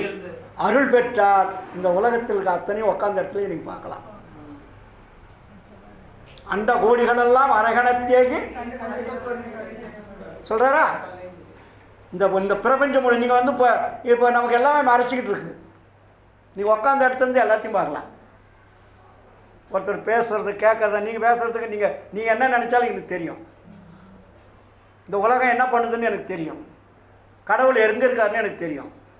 சூரியன் எப்போ வருதுன்னு தெரியும். இந்த மேகங்கள் எப்படி சுற்றுதுன்னு தெரியும். ஏன் சுற்றுதுன்னு தெரியும். எல்லாமே தெரியும். அது எவ்வளோ பெரிய வாழ்க்கை அது. அது மட்டுமல்ல, இந்த உலகத்தை இயக்கக்கூடிய சக்தி நமக்கு கிடைச்சிடும். இந்த உலகத்தையே இயக்கக்கூடிய சக்தி நமக்கு கிடைச்சிடும். அது எவ்வளோ பெரிய வாழ்க்கை அது. அதனால தான் அதுக்கு பேர் என்ன பேர்? பேரின்ப வாழ்க்கைன்னு பேர். அதுக்கு பேர் என்ன வாழ்க்கை? பேரின்ப வாழ்க்கை. நான் வாழக்கூடியது சிற்றின்ப வாழ்க்கை. ஒரு ஓப்பனாக பேசுகிறேன். சிற்றின்ப வாழ்க்கையில் என்ன டேஸ்ட்டு, பேரின்ப வாழ்க்கையில் என்ன டேஸ்ட்டு, ரெண்டையும் டேலி பண்ணி பாருங்க. ஏங்க சிற்றின்பத்தில் இருந்தாலும் இவ்வளோ குழந்தை குட்டிகளாம் பெற்றுட்டு இருக்கிறீங்க. அதாவது ஒரு மனிதனுக்கு இன்பம் வராமல் எதுவுமே நடக்காது சார். அதாவது நீங்கள் ஓப்பனாக நீங்கள் திங்க் பண்ணணும். ஒரு மனிதனுக்கு 2 வகையில் இன்பம் இருக்குது. ஒன்று சிற்றின்பம், 2வது பேரின்பம். சிற்றின்பம் கிடைக்கிற வாழ்க்கையில் உலக வாழ்க்கை. அதுக்கு பேர் என்ன? உலக வாழ்க்கை. உலக வாழ்க்கைன்னா என்ன சார்? கல்யாணம் பண்ணுறது, குழந்தை பிறக்கிறது, சம்பாதிக்கிறது, சாவது தான். நீங்கள் ஒன்றும் இல்லை உலக வாழ்க்கைன்னு சொல்லிட்டு குழந்தை பிறந்த உடனே நீங்கள் ஒன்றுமே அதுக்கு செய்யாத கொடுங்க. அதுக்கு என்ன பண்ணும்? தருதல் மாதிரி அலையும். அதுக்கு பேர் என்ன? தருதல்னு பேர் வச்சுருவாங்க. அதுக்கு பேர் என்ன? தருதலை. அதே அவனுக்கு ஒரு கால் கட்டு போட்டிங்கன்னா குடும்பஸ்தன், சம்சாரி. அப்போ இது ஏன் இதை பண்ணுறாங்க சார்? அவன் பிறந்தான், அவன் கல்யாணம் தேவையில்லை, ஒன்றும் தேவையில்லை, அவனை விட்டுடலாமில்ல. ஏவனையா நீங்கள் கால் கட்டு போட்டு அவனை குடும்பஸ்தனாக்குறீங்க. அவனுக்கு இன்பத்தை வர வைக்கிறீங்க. அவனுக்கு என்ன பண்ணுறீங்க? இன்பத்தை வர வைக்கிறீங்க. அதனால தான் அந்த காலத்தில் என்ன பண்ணாங்க, ரிஷிகள்லாம் என்ன பண்ணுவாங்க, காடு மலை குகையெல்லாம் போயிடுவாங்க. அவங்களுக்கு பேர் என்ன? துறவி. துறவின்னா என்ன பேர்? இல்லறத்தில் ஈடுபடாதவனுக்கு பேர் துறவி. அவனுக்கு பேர் என்ன? இல்லறத்தில் ஈடுபடாதவனுக்கு பேர் தான் துறவி. இன்றைக்கி எத்தனை பேர் இல்லறத்தில் ஈடுபடாத துறவியாக இருக்கானுங்க? துறவின்னு பேர் வச்சுக்க போகிறா இன்றைக்கி தப்பு பண்ணிகிட்டு இருக்காங்களா இல்லையா? நிறைய நடக்குது. இப்போ இன்றைக்கி பத்திரிகையில் பார்க்குறோம், டிவியில் பார்க்குறோம். எத்தனையோ பாதிரிமார்கள், எத்தனையோ துறவிமார்கள், எத்தனையோ குருமார்கள் எல்லாமே என்னென்ன தவறு பண்ணியிருக்கான்னு தெரியுது. ஆனால் இது ஒரு வாழ்க்கையா சார்? இது வாழ்க்கையா? இதுக்கு பேர் ஆன்மீகமா? அதனால் வள்ளலார் இங்கே என்ன சொல்கிற, நல்லா புரிஞ்சுங்க. அறம், பொருள், இன்பம், வீடு. இந்த நான்கையும் 4 காலங்களில் அனுபவித்து பின்பு பற்றற விட்டு இருப்பதே இறைவனை அடைவதற்கு ஏதுவாக இருக்குன்னு எழுதுறாரு.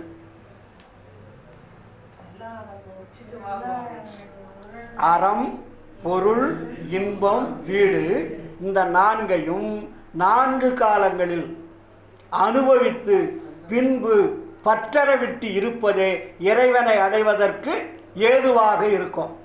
நீங்கள் ஒரு நல்லா மூக்க பிடிக்க தின்னுபிட்டோன்னே கடவுள்கிட்ட போய் உட்கார வச்சா அவனுக்கு என்ன வரும்? தூக்கம் வராது. அவனுக்கு பொம்பளை தேடுவான், மயக்கம் வரும். கரெக்டு, புரியுதுங்களா? அதே மாதிரி பெண்களுக்கும். இதனால தான் இந்த உணவு என்ன பண்ணுது உங்களைன்னா, அந்த குறிப்பிட்ட ஏஜுக்கு மேலே அது என்னவாகுது? சுக்கிலமாக மாறுது. அது என்னவாக மாறுது? உண்ணக்கூடிய உணவானது 12 வயசுக்கு மேலே என்ன ஆகுது? சுக்கிலமாக அது அதிகமாக ஸ்டோர் ஆகுது. அப்போ சுக்கிலன்னா என்ன? விந்து சக்தின்னு பேர். புரியுதுங்களா? விந்து சக்தினா என்ன? அது ஒரு திரவம். அதுக்கு பேர் என்ன? திரவம். பல கோடி இரத்த அணுக்களை சுத்தம் செய்து அதை ஃபில்டர் பண்ணி உடம்புக்கு அனுப்ப வேண்டியதெல்லாம் அனுபவிட்டு மீதி இருக்கக்கூடியதை அது குண்டலினி சக்தியில் வந்து ஸ்டோர் பண்ணிடும். இது நீங்களாக செய்கிறீங்க. இந்த உடம்பு ஆட்டோமேட்டிக் சிஸ்டம் அது செஞ்சிட்டு இருக்குது.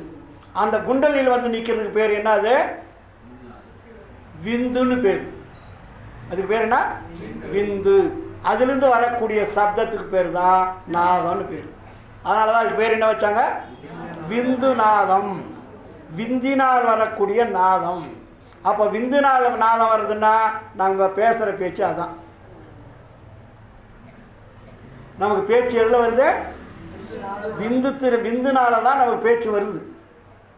அவங்க ஸ்டோரேஜுக்கு தகுந்த மாதிரி குரல் மாறும், பேச்சு மாறும், சவுண்டு எல்லாமே மாறும். ஒரே மாதிரி இருக்காது. அங்கே எவ்வளோ ஸ்டோரேஜ் இருக்குது, அந்த குவாலிட்டின்னா குவான்டிட்டின்னா அதுக்கு தகுந்தவாறு போல் அது செயல்படும். புரியுதுங்க? இதெல்லாம் சயின்ஸு. இதை யார்? வள்ளலார் சொல்கிறாரு. அப்போ அந்த குண்டலினி சக்தியை நீங்கள் என்ன பண்ணணும்? ஒன்று பஸ்மமாக்க பழகணும். இன்னொன்று அது என்ன பண்ணும்? அதுக்கு வீரியன்னு பேர். அதுக்கு பேர் என்ன? வீரிய சக்தி உண்டு. அதுதான் லவ் உண்டாக்குறது. அதுக்கு பேர் என்ன? காதல்னு சொல்கிறோம். காதல் சாதாரணமாக யாருக்குமே வராது. அந்த விந்து சக்திக்கு தகுந்தாற் போல் தான் காதல் என்பது தோன்றும். அது எங்கேயோ பிறந்திருப்பான் ஒருத்தன், எங்கேயோ பிறந்திருக்கு ஒரு பெண்ணு, அவன் 2 பேருக்கு லிங்க் ஆகும். அப்போ என்ன ஆகுது? அந்த சக்திக்கும் இந்த சக்திக்கும் ஈக்குவல் பாயிண்ட் வந்தால் ஒன்றோடு ஒன்று தொடர்பு உள்ளோம். அதனால தான் நம்ம என்ன பண்ணுவோம்? நல்லவனா கட்டுவோம். அந்த வயசான காலத்தில் 16, 18 ஆச்சுன்னா உடனே அவனுக்கு ஒன்று முடிச்சு போட்டுவோம். ஏன்னா இவங்க வேறு ஏதாவது ஒரு எண்ணத்தில் போய் தவறு செய்யக்கூடாது அப்படின்னு. இது ஒரு புறம். இதுக்கு பேர் தான் இல்லற வாழ்க்கை. அப்போ இந்த இல்லற வாழ்க்கை என்ன ஆகுது? நீங்கள் என்ன பண்ணுறீங்க? சம்பாதிக்கிறீங்க, சாப்பிட்றீங்க, கல்யாணம் பண்ணுறீங்க, குழந்தை பார்க்குறீங்க, அதுக்கப்புறம் வயசு முதிர்ச்சோ செத்து போயிடுறீங்க. இது அல்ல வாழ்க்கை, இல்லைங்களா? இதை அப்படியே என்ன பண்ணணும்பா? இந்த விந்தை உற்பத்தி பண்ணக்கூடிய விந்தை ஒன்று உற்பத்தி பண்ணாத அளவுக்கு மாற்றணும், இல்லாட்டி அதை பஸ்பம் பண்ணணும். அது என்ன பண்ணணும்? பஸ்பம் பண்ணணும். அது வந்து வெளியே போகாமல் அது என்ன பண்ணணும்? வைப்ரேட் ஆக்கணும். அதனால தான் ஞானிகள்லாம் என்ன பண்ணாங்க? போய் தவம் இருந்தாங்க. என்ன பண்ணாங்க? தவம், யோகம், தியானம் சொல்கிறாங்களே, இதெல்லாம் பண்ணாங்க. இதனால் என்ன லாபம் வரணும்னா எந்த லாபமே கிடையாது. இப்போ நிறைய பேர் குண்டலினி சக்தி மேலத்தெல்லாம் சொல்லி கொடுத்துருப்பாங்களே, அதெல்லாம் போயிருக்கீங்களா? குண்டலினி, காயகல்பம், 6 ஆதாரங்களை மேலே ஏற்றுறது, மேலேறி வீதி, கீழேறி வீதின்னு சொல்கிறாங்களே, இதெல்லாம் என்ன நடக்கும்? அதை வள்ளலார் சொல்கிறார். ஆன்மா என்பது கோடி சூரிய பிரகாசம். எத்தனை சூரிய பிரகாசம்? கோடி சூரிய பிரகாசம். அது எங்கே இருக்குது? ஆன்மாவுடைய தன்மை. நீ சாதாரணமான ஒரு வீரியம் உள்ள விந்தவை நீ கொண்டு போய் ஆக்னாவில் கொண்டு போய் சேர்த்தா என்ன ஆகும்? வெடிச்சு போயிடும். எது வெடிக்கும்? இந்த குண்டலினி வெடித்து கீழே தள்ளிடும். அதனுடைய பவருக்கு இது போகாது. புரியுதுங்களா நான் சொல்கிறது? அப்போ இது என்ன பண்ணணும்? பஸ்பம் பண்ண பழகணும். பஸ்பம் மீன்ஸ் என்ன? இப்போ நீங்கள் ஒரு குடம் தண்ணியை வச்சுட்டு சூடு ஏற்றிக்கினே இருந்தாவோ, அவ்வளோதான். சூடு ஏற வழி தண்ணி, நீங்கள் அதை கொதிக்க விட்டுடுங்க, என்ன அதில் இருக்குமா? ஒரு திரவ பொருள் சூட்டினால் அது ஆவியாக மாறி ஒன்று இல்லாமல் போகுது இல்லையா? அதே போல தான் நம்முடைய விந்து சக்தியை ஒன்றுமில்லாமல் பண்ணுவது. அதுக்கு என்ன பண்ணணும்? ஒழுக்கத்தினால தான் செஞ்சால் போகுமோ தவிர நீங்கள் வேற ஒரு ஒழுக்கத்தை கடைபிடிச்சு செஞ்சீங்கன்னா போகாது. அதுக்கு பேர் தான் வள்ளலார் எங்கள் பேர் உபதேசத்தில் சுத்த உஷ்ணம்னு பேர் வச்சார். அதுக்கு பேர் என்ன? சுத்த உஷ்ணம். அதுக்கு பேர் என்ன? சுத்த உஷ்ணம் வேறு, அசுத்த உஷ்ணம் வேறு. நீங்கள் நல்லா 3 வேளையும் தின்னுவிட்டு உலக வாழ்க்கையில் ஈடுபட்டு அந்த உஷ்ணத்தை ஏற்படுத்திங்கன்னா அது ஒன்று கிடக்க ஒன்று ஆகுமோ தவிர உங்களுக்கு உடம்பு பரிசுத்தமாக மாற்றுவதற்கு வாய்ப்பே கிடையாது. அதனால் இங்கே வள்ளலார் என்ன பண்ணுறாரு, நீங்கள் முதல் கொஞ்சம் கொஞ்சமாக இந்த தியான பயிற்சி செய்ய உங்களுடைய அறிவு விளக்கு ஏற்படும். என்ன ஏற்படுங்க? அறிவு விளக்கு. ஒரு அறிவு வந்தால் தான் நீங்கள் செயல்படுத்தக்கூடிய பாதை சரியான பாதையாக இல்லைன்னா உங்களால் உணர முடியும். இல்லாட்டி இப்போ நானே சொன்னானே கதிர்வேலி ஏடா தெரியும் வெங்காயம், அவன் கண்டதெல்லாம் உளறிட்டு வருவான்டான்னு எவனாவது சொல்லுவான். சொல்கிறதுக்கு ஆள் இருக்குது. ஏன்னா நிறைய பேர் பேச்சாளர்களுக்கு அவங்களுடைய செயல்பாடுகளை மறுத்து பேசுகின்ற பொழுது, அவங்க செய்யக்கூடிய செயல்களை எதிர்வினையாக சொல்லுகின்ற பொழுது நம்ம மேலே அவனுக்கு கோபம் வரும். ஏன்னா இதை வச்சு நிறைய பேர் பொழைச்சிட்டு இருக்கான், கோடி கோடியாக சம்பாதிச்சிட்டு இருக்கான். புரியுதுங்களா? அதனால் நம்ம சன்மார்கள் என்ன பண்ணோம், இதை மாற்றுவதற்கு இந்த ஒளி பயிற்சி ஒன்று, அடுத்ததாக இந்த பயிற்சி செய்ய என்ன வரும்? அறிவு விளக்கம் ஏற்படும். புத்தி விளக்கம் இல்லை, அறிவு விளக்கம் ஏற்படும். அறிவு விளக்கம் ஏற்படும் போது நீங்கள் செய்யக்கூடிய பாதை, செல்லக்கூடிய பாதை நேர்பாதையா குறுக்கு பாதை என்பது உங்களுக்கே அது பதில் சொல்லும். பதில் சொல்லுமா? நீங்கள் என்ன பண்ணுவீங்க? அந்த அறிவு விளக்கம் ஏற்படும் போது நீங்கள் முதலில் நிறுத்தக்கூடியது என்ன பண்ணுவீங்க தெரியுமா? அறிவு சொல்லும். ஓ, இந்த விந்து சக்தி, இந்த வீரியம் உள்ள சக்தி நம்ம உடம்பை அழிப்பது, புறத்தில் தேடுவது. புறத்தில் அது எத்தனை தேடும் தெரியுமா? அது புறத்தில் என்ன தேடாது? 3 ஆசைன்னு சொல்கிறாங்களாம்மா. இந்த 3 ஆசைன்னு தேடுவது எது? விந்து சக்தி தான் தேடுது. அதுக்கு பேர் என்ன? மண்ணாசை, பொன்னாசை, பெண்ணாசை. இது ஒன்றோடு ஒன்று இணைக்கப்பட்டது. ஒன்று வந்துச்சுன்னா இன்னொன்று தேடும், இன்னொன்று வந்துச்சுன்னா இன்னொன்று தேடும். இது 3 ஒன்றோடு ஒன்று லிங்க்கு. அப்போ இந்த 3 ஆசையை உருவாக்குவதே விந்து சக்தி தான். அப்போ இந்த விந்து சக்தியை நீங்கள் என்ன பண்ணணும்? மாற்றணுன்ட்டார். மாற்றுவதற்கு என்ன பண்ணணும்? உணவை மாற்றணும். எதை மாற்றணும்? உணவை மாற்றணுன்னாரு. இந்த உணவை எப்படி சார் மாற்றுறது? இப்போ அந்த அம்மா கிடைச்சல, சாப்பிட்டாலும் சாவிங்க, சாப்பிட்டாலும் சாவிங்கன்னு. கரெக்டு. அப்போது இந்த உணவு சாப்பிட்றவங்களையும் உடம்பு இயங்கும். அப்போ இந்த உணவை நிறுத்திச்சிங்கன்னா என்னாவும்? உடம்பு இயங்காது. உண்மைதானே? அப்போது இந்த உணவை மாற்றி இன்னொரு உணவை கொண்டு வரணும். இதை என்ன பண்ணார் வள்ளலார்? உணவை மாற்ற சொன்னார். என்ன சொன்னார்? உணவை மாற்ற சொன்னார். அதுக்கு பேர் என்ன உணவுன்னா, நாம் சாப்பிடக்கூடிய உணவு புழுக்கின்ற உணவு. என்ன உணவு பேர்? புழுக்கின்ற உணவு. புழுக்கின்ற உணவுனா என்ன சார்? மலம் வர்றது, சிறுநீர் வர்றது, வேர்வை வர்றது, சளி வர்றது, பீழை வர்றது, குருமி வர்றது, இந்த கழிவு வர்றது பூரா என்ன உணவு? புழுக்கின்ற உணவு. இந்த புழுக்கின்ற உணவு உண்ணுகின்ற வழியை நம்ம என்ன ஆகும்? புழுவாக மாறிடுவோம். நம்ம என்ன ஆகும்?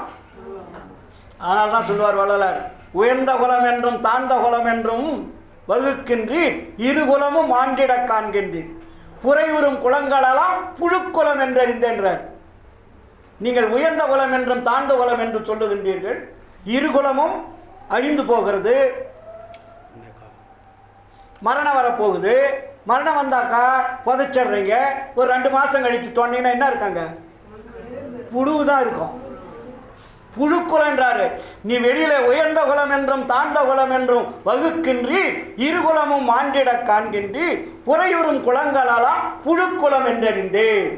ஏன் புழுக்குலமாகிறது? நீங்கள் உண்ணக்கூடிய உணவு புழுக்கின்ற உணவு. அதனால் இந்த உடம்பு இறந்தாலும் புழுக்களாக மாறுகிறது. அப்போ அதுக்கு என்ன பண்ணணும்? உணவை மாற்றுங்க. எப்போ மாற்றும்? உங்களுடைய அறிவு வேலை செய்யும். சொன்ன உடனே மாற்றிங்கன்னா ஒத்துக்க மாட்டீங்க. நீங்களாக மாறணும். நீங்களாக மாறினா தான் உங்களுக்கு அது தகுந்த பாதையை காட்டும். கதிரவேல் சொல்லிட்டால் நாளைக்கே நீங்கள் செஞ்சீங்கன்னா செட் ஆகாது. உங்களுடைய அறிவு வேலை செய்யணும். உங்களுக்கு அந்த அறிவு வேலை செய்யும்போது நீங்கள் என்ன பண்ணுவீங்க? புழுக்காத உணவை தேடுவீங்க. புழுக்கின்ற உணவை உட்கொண்ட நீங்கள் புழுக்காத உணவை தேடுவதற்குண்டான சூழ்நிலைகள் தன்னைத்தானே மாறும். அப்போ என்ன ஆகும்? புழுக்காத உணவு என்னென்ன போட்டார் வள்ளலார்? அது ஆரம்ப ஸ்டேஜ். ஆயின் செந்தூரம், தாமர புஷ்பம், வெல்லம், சர்க்கரை, தேன், இதெல்லாம் என்னாவது? புழுக்காத உணவு. என்ன சார் இது புழுக்காத உணவு? இது வெளியே தானே கிடைக்குது, இது தாவரத்தில் தானே கிடைக்குது அப்படின்னு சொல்கிறீங்களா? கேட்குறது நியாயம் தானே. அப்போது இது என்ன ஆகுன்னு கேட்டிங்கன்னா, இது கெடாது. நீங்கள் தேனை ஒரு 1000 வருஷம் பூமிக்குள்ளே வச்சாலும் அது வீரியம் அதிகமாக தவிர தேன் கெடாது. எது ஒரிஜினல் தேன்? கடையில் விற்கிற தேன் அல்ல, எல்லாம் டூப்ளிகேட்டு. நீங்கள் ஒரிஜினல் தேன் வருஷம் அதிகமாக அதிகமாக அதனுடைய வீரியம் அதிகமாக தவிர அது கெட்டு போகாது. வெள்ளத்தையும் அப்படி தான். ஒரிஜினல் வெள்ளம் கலப்படம் இல்லாத கெமிக்கல் போடாத வெள்ளத்தை நீங்கள் காய்ச்சி அதில் இருக்கக்கூடிய சாரத்தை எடுத்து காய்ச்சி உருண்டை வச்சுட்டு பூமிக்குள்ளே ஒரு 1000 வருஷம் வச்சுங்க, மறுபடியும் அந்த வெள்ளம் வீரியமாக இருக்குமே தவிர கெடாது, புழு புழுக்காது. தாமர புஷ்பம் அதே மாதிரி தான். சர்க்கரை, ஒரிஜினல் சர்க்கரை அப்படி தான். ஆயச்செந்தூரம், ஆயச்செந்தூரம்னா என்ன சார்?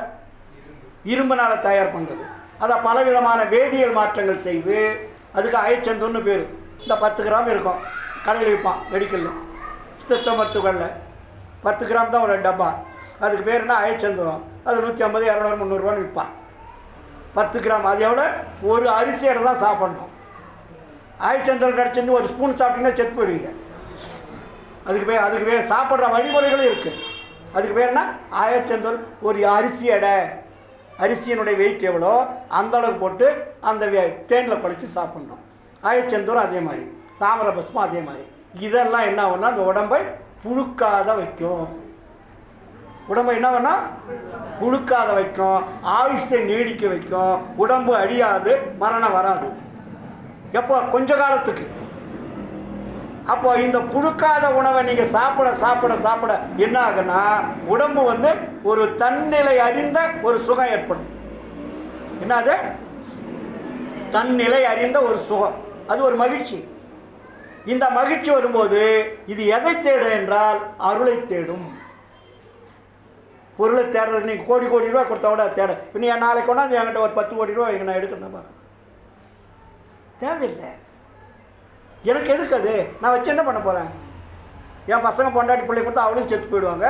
நான் கொடுத்து அவங்கள அழிக்கிறேன்னு அர்த்தம். அதனால தான் நான் உண்மையை சொல்லட்டுமா, நான் இதுவரையும் என் பசங்களுக்கு 10 ரூபா நான் கொடுத்ததில்லை. நான் சம்பாதிச்சதெல்லாம் செலவு பண்ணிட்டோமா? இங்கே அவன் தான் எனக்கு சோறு போட்டுட்ருக்காங்க. நான் பசங்களுக்கோ பிள்ளைங்களுக்கோ உனக்கு இத்தனை ஏக்கரா இந்த வீடு அந்த வீடு ஒன்றுமே என்கிட்ட இருந்தால் தானே கொடுக்க. எதுவுமே கிடையாது. நான் பல மீட்டிங்கில் சொல்லியிருக்கேன், எனக்கென்று சொந்த வீடு கிடையாது, சொந்த பணம் கிடையாது, எதுவுமே கிடையாது. நான் வரேன், போகிற நேரத்தில் சோறு போடுவாங்க, சாப்பிட்டுக்குவேன், இடம் கொடுக்குறாங்க, படுத்துக்குவேன். நான் பாட்டு எழுந்துட்டு பைத்தியக்கார மாதிரி காலையில் போவேன், சாயந்தரம் வரேன், அப்படியே வாக்கிங் போயிட்டு இருக்கிற நேரத்தை அறுவடை படித்து எங்கேயா கூப்பிட்டாங்கன்னா போயிட்டு வந்துட்டுருக்கேன். நான் எதுவுமே எனக்கு அது வேணும் இது வேணும்னு இப்போ என்னுடைய வயசுக்கு ஒரு வீடாவது கட்டியிருக்கணுமில்ல, கிடையாது. நீ விசாரிச்சிங்க. எனக்கு இல்லை, என் பொண்டாட்டியும் கிடையாது. நாங்கள் 2 பேரும் அப்படி தான் வாழ்ந்துட்டுருக்குறோம். எதுக்கு சொல்ல வரனா அனுபவம் தான். ஏன்னா எனக்கு சம்பாதிக்க தெரியாதா? என் பையன் லட்ச லட்சமாக சம்பாதிக்க எவ்வளோ கேட்டாலும் எனக்கு கொடுப்பான், கேட்க மாட்டேன். அவங்க கூட தான் இருக்கும் சென்னையில். எங்களுக்கு நல்லா ராஜா மாதிரி வச்சுருக்குறானுங்க, எந்த குறைபாடும் இல்லை. சாப்பாடு போடுறானுங்க, என்னென்ன வேணுமோ அவங்களே செஞ்சிடறாங்க. நான் கேட்குறது கிடையாது. நான் பாட்டு ஒரு உறவினர் மாதிரி தான் வீட்டுக்கு போவேன். எங்கே இருக்குன்னு ரூம் இருக்காங்க, போய் உட்காந்துக்குவோம், படிச்சுக்குவோம், பேசுவோம். என் மனைவி நானே ஏதோ ஒன்று பேசிகிட்டு இருப்போம், அழுப்பா பற்றி அதை பற்றி ஏதோ ஒன்று சிந்திச்சுட்டு இருப்போம், சாப்பிடுவோம், படுத்துக்குவோம், எழுந்துட்டுருப்போம், போவோம், வருவோம். அப்போ எங்கிட்ட எதுவுமே கிடையாது. அப்போ ஏன் கிடையாது? என்னுடைய அறிவு வேண்டான்னு சொல்லுது. எனக்கு சம்பாதிக்கணும்னு நினச்சா நான் சம்பாதிக்கலாம்ல. எனக்கு இது வருமானம் வேண்டான்னு என்ன அறிவு சொல்லும்போது நான் ஏன் சம்பாதிக்கிறேன்? சம்பாதிக்கிற வயசு இருந்தது, சம்பாதிச்சாச்சு. குழந்தைகளை கல்யாணம் பண்ணி வைக்கணும், மணியாணி வச்சாச்சு. அவங்க வாழ்க்கை செட்டில் ஆகிடுச்சு. இனி அவங்களுக்கு நமக்கு என்ன இருக்குது? வாப்பா வரேன், வாம்மா வாங்க, போனோமா சாப்பிட்றோமா போகிறோமா வரமா, அதான் அதோட சரி. அதுக்காக உறவை கட் பண்ணுற அர்த்தம் இல்லை. வள்ளலார் ஞானசேரிகளை 3வது பாடல் 2வது பாடலாம். புகுந்தருணம் இது கண்டீர் நம்மவரே நான் தான் புகழ்கின்றேன், என் மொழிவோர் பொய்மொழி என்னாதி. உகுந்தருணம் உற்றவரும் பெற்றவரும் மற்றவரும் உடைமைகளும் உலகியலும் உற்ற துணை அன்றே. மிகுந்த சுவைக்கரும்பே செங்கனியே கோற்றையனே மெய்ப்பயனே கைப்பொருளே விளையறியாமணியே தகுந்த தனிப்பெரும்பதியே தயாநிதியே கதியே சத்தியமே என்றுரைவின் பக்தியோடு பணிந்தேன். அப்போ யாரை நாம் பிடிக்கணும்? இறைவனை பிடிக்கணும். எதை பிடிக்கணுமோ அதை பிடிக்காம எது தேவையில்லையோ அதை பிடிச்சிட்டு இருக்கிறோம். அதனால் வர்றதுதான் வாழ்க்கை சூனியமாகி கொண்டிருக்கிறது. இதைத்தான் வள்ளலார் நமக்கு அழகாக சொன்னார். இந்த வழிபாட்டு முறைகளெல்லாம் உங்களுடைய அறிவு விளக்கத்தை ஏற்படுத்தி அந்த அறிவின் மூலமாக இறைவனை தேடுவதற்கு நீங்கள் தகுதி உள்ளவர்களாக மாற்ற வேண்டும் என்பதற்காகத்தான் ஒளி வழிபாட்டை கொண்டாந்தார். அதுக்கு பேர் தான் அக வழிபாடு. எப்போ வரும்? இந்த ஒளி பார்த்து பார்த்து பார்த்து பழகி இது உங்கள் ஆன்மாவில் அப்படியே போய் ஸ்டோர் ஆகி நின்றுடும். அதுக்கப்புறம் நீங்கள் புறத்தில் பார்க்க வேண்டாம். நீங்கள் படுத்துக்கிட்டே இருந்தாலும் உங்களுக்கு ஆன்மாவில் அந்த ஒளி தெரியும். பழக்கம். இப்போ எப்படி வெளியே பார்த்துட்டா உள்ளே போய் பதிவாயிடுது இல்லை? இந்த ஜோதியானது பார்த்து பார்த்து பார்த்து உள்ளே போய் ஸ்டோர் ஆகுது. எந்த அளவுக்கு ஸ்டோர் ஆகுதோ அந்த அளவுக்கு ஸ்டோர் பண்ணிவிடுங்க. அப்போ என்ன ஆகும்? நீங்கள் போனாலும் சரி, வந்தாலும் சரி, பஸ்ஸில் போனாலும், தூங்கினாலும், எதை பண்ணாலும் உங்களுடைய ஆன்மாவில் அந்த ஜோதியானது உங்களுக்கு தெரிந்து கொண்டே இருக்கும். அந்த ஒளிதான் ஆன்மாவாக இயங்கிக் கொண்டிருப்பது. அதனால தான் உள்ளொளி ஓங்கிட உயிரொளி விளங்கிட வெள்ளொளி காட்டிய மெய் அருட்கணல். அதுதான் உண்மையான அருட்கணல். அந்த கணலை யார் தொடர்பு கொள்ளுகிறார்களோ அவர்களுக்கு இறைவன் அருளை வாரி வாரி வழங்குவார். புரியுதுங்களா? ஒளி வழிபாடு உங்களுக்கு ஏதாவது சந்தேகம் இருக்காங்கன்னா இது சிம்பிள். இது சாதாரண பகுதி. இப்போ நான் சொன்னது எது? சுத்த சன்மார்க்கத்தினுடைய சாதாரண ஆரம்ப பகுதி. இதற்கு மேல் நிறைய அனுபவம் இருக்குது. இதை பயிற்சி எடுக்க எடுக்க உங்களுக்கு என்ன ஆகும்? அறிவு விளக்கம் தோன்றிக்கொண்டே இருக்கும். இப்போ அறிவு வரும்போது நாங்கள்லாம் கேட்க மாட்டீங்க. உங்கள் அறிவு உங்களுக்கு வேலை செய்ய ஆரம்பிச்சிடும். என்னை சொல்ல வேண்டிய ஆள் உங்களுக்கு தேவையில்லை. அதனால தான் வள்ளலார் சொன்னார். என்ன சொன்னார்? நீங்கள் எதையுமே கேட்காதீர்கள், எதையுமே படிக்காதீர்கள், எல்லாமே உலகத்தில் இருப்பது அத்தனையும் புருட. என்னது புருடனா? என்ன பொய். ஞானசேரிகளே அந்த பாட்டை போட்டார். படிக்கிறீங்களா இல்லையா? கண்டதெல்லாம் அனித்தியமே, கேட்டதெல்லாம் பழுதே, கற்றதெல்லாம் பொய்யே, நீர் கழித்ததெல்லாம் வீணே, உண்டதெல்லாம் மலமே, உட்கொண்டதெல்லாம் குறையே, உலகியலி இதுவரையில் உண்மை அறிந்திலரே. விண்டதினால் என் பரவாயில்ல, இனிமேலாவது இனி நீ சன்மார்க்க மெய்நெறியை கடைபிடித்து மெய்ப்பொருள் நன்குணர்ந்து எந்தகு சிற்றம்பலத்தை என் தந்தை அருள் அடைமின் இரவாத வரம் பெறலாம் இன்பமுறலாமே. நம்ம என்ன பண்ணுறோம்? இன்னைக்கு உலகத்தில் எவன் எழுத நூலாக இருந்தாலும் சரி வாங்கி படிக்கிறோம். அப்படி தானே? அவன் நீ கோடான கோடி நூல் எழுதிக்கிட்டே இருக்கான். கடலில் போட்டால் கூட கடலில் உள்ளே வாங்காது. அவ்வளோ நூல் இந்த உலகம் முழுவதும் இருக்குது. எதற்காக என்றால் மனிதனுடைய வாழ்க்கையை நன்னெறிப்படுத்துவதற்காக அவனுக்கு தெரிஞ்சு எழுதிட்டு இருக்கான். இன்னும் எழுதிக்கிட்டே இருக்கான். அப்போ இதெல்லாம் நீங்கள் படிக்க படிக்க என்ன ஆகும்? அறிவு வேலை செய்யுமா? அதனால தான் வள்ளலார் இந்த பாட்டு சொன்ன. அவருக்கு என்ன வகுத்திருச்சுலாம்? அந்த பாட்டு ஒன்று போதும். நான் அதனால தான் எவன் நூலையும் படிக்க மாட்டேன். அவன் எவ்வளோ பெரிய கொம்பம் எழுதினாலும் நான் படிக்க மாட்டேன்.